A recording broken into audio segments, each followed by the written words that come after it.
Hi everybody, welcome to Houston. This is actually my last night here. So I've been in the United States 9 or 10 days, arrived in Pittsburgh at the beginning of last week, flew here on Friday. I'm on the 8th floor of my hotel. This has been my view out the window for a few days. The current time is just 18:30 hours local time, and the temperature outside is still 100 degrees. I've been here before a couple of times actually, and yeah, I think this is the hottest it's been. I mean, Houston does get hot and the humidity's been around 60-65%. So when you walk out of an air-conditioned building, you just walk into a sort of, feels like a sort of slightly damp wall of heat. It's too much. I can only really survive sort of 10 or 15 minutes outdoors. We went to Johnson Space Center at the weekend, and we spent a bit longer outdoors, and you're sweating in about 30 seconds. But the hotel room is air conditioned, and it's interesting actually. It's quite it's an electrically noisy place, as many hotels are, but having the air conditioning off makes no difference. So which is a relief. So whilst I've been here, well, by now you'll have seen a lot of reception videos. So I travelled with what is effectively my DXing equipment of choice, which is the NTI MegaLoop FX broadband active magnetic loop antenna, and my trusty PL-880 portable, and it's been amazing. I've been powering it with batteries. AA's. I haven't actually been through many of them in terms of them running out of charge, but traveling in the United States with like lots of loose batteries sort of raises eyebrows a little bit apparently. So I had to buy some for Pittsburgh and then leave them there, and then and then buy them at the airport after I've been through security. And it's like 10 of these batteries. I had to buy 3 packs actually of 12. It's actually, when you've just got a small sort of work bag, lugging those things around is a bit of a pain. So and you can't check them loose into your checked luggage apparently. So anyway, apart from that, yeah, DXing with the Tecsun PL-880 and the MegaLoop FX has been great. You can see I've been listening now actually, and although this building is very noisy, it's worse during the day weirdly, and then it gets better later on in the evening.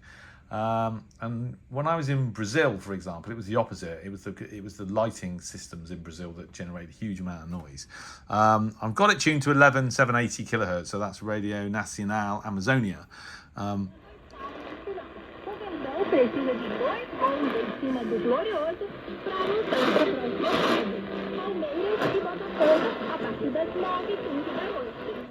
So, you know, that's a pretty good signal, bearing in mind it's still obviously daylight. But listen to the noise.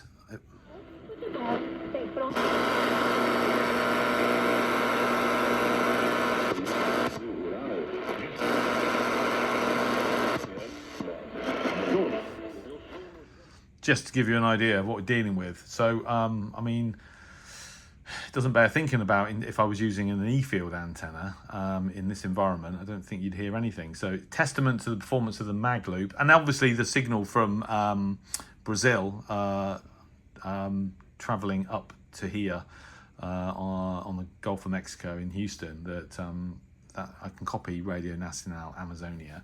And what's also was quite surprising is that the signal from Radio Education in Mexico City is so strong here that the Radio Nacional Amazonia signal just below it on 6180 kilohertz. So Radio Education Mexico City 6185 kilohertz, Radio Nacional Amazonia 6180.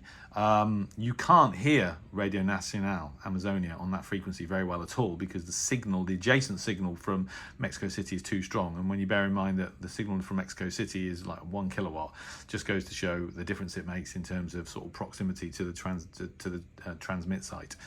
In fact, 6-1, probably hear it already.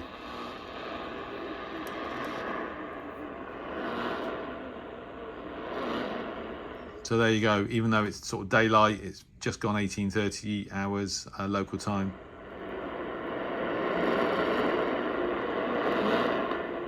We have something from Radio Education in Mexico City, and nothing from Radio Nacional Amazonia on 6180 kilohertz. So although the conditions in this building are difficult for QRM, this setup has actually delivered some really nice DX. In fact, last night and this morning I was listening to the news, not quite armchair quality, but certainly good enough, from Radio New Zealand Pacific. They come in very strongly late at night here, and in the morning you can tuned in and heard their interval signal, yeah, so it's been good. One of the most interesting copies was WWVH from Hawaii, the National Institute of Standards and Technology, NIST, atomic clock time signal. Obviously the signal from Colorado, Fort Collins, comes in very nicely, but to hear their signal from Hawaii was also excellent. So there you go. So this has been my DXing kit, or DXpedition kit of choice for a few years now. In fact, I was using the same equipment when I was last in Houston in 2019, so 5 years ago. And I'll be honest with you, in terms of performance and portability, I don't think there's anything better, if I'm honest with you. You know, it's and if it can't be improved upon, then why change it? So yeah, I've been really happy with how the kit has performed here and in Pennsylvania. The only downside to all of this is I've probably got 80 reception videos that I've got to upload and add comments to, put on the channel, but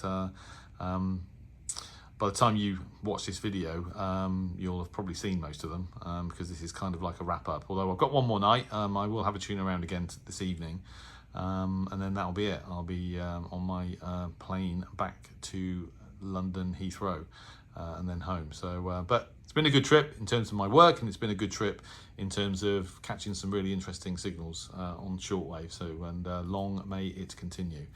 Well, that's about it. Thanks for watching. 73.